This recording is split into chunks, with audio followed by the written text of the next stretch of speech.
Also in the SAR, we'll be looking at the global livestock industry and how recent disease outbreaks may impact pig and poultry farmers from the U.S. to China.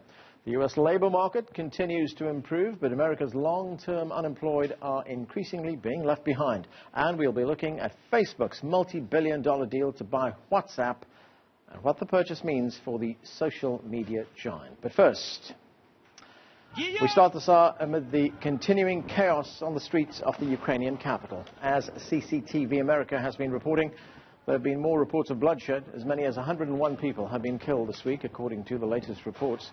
The international community has been weighing in. The European Union has agreed to impose sanctions on the Ukrainian government. We'll be addressing the economic implications of that in just a few minutes.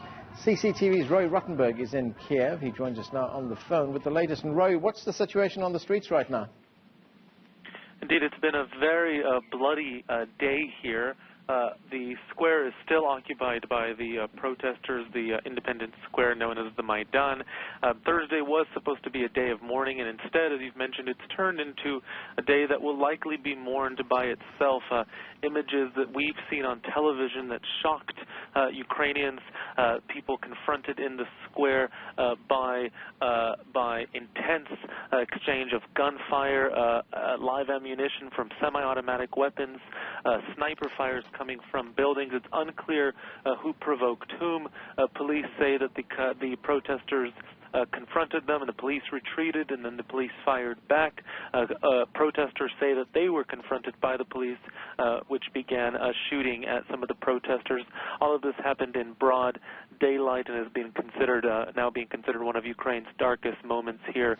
But again, hope that calm will be restored following a meeting tonight by Ukraine's parliament, in which there was a vote for a ceasefire. It's still unclear how that will actually be imposed. The parliament urging special forces to retreat and for the anti-terrorist operations that were called for to be halted.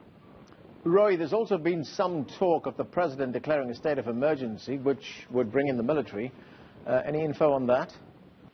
Indeed, and the parliamentary resolution also included a note that a state of emergency can only be declared by the parliament. So there will be some sort of tug of war here. But as we've seen tonight, after such a high death toll, an effort to sort of calm things down, Yanukovych, the president, is feeling pressure not just from abroad, but also from his own party, and notably a high-ranking official of his party of regions who is acting as the mayor of Kiev resigned, along with 10 other party officials.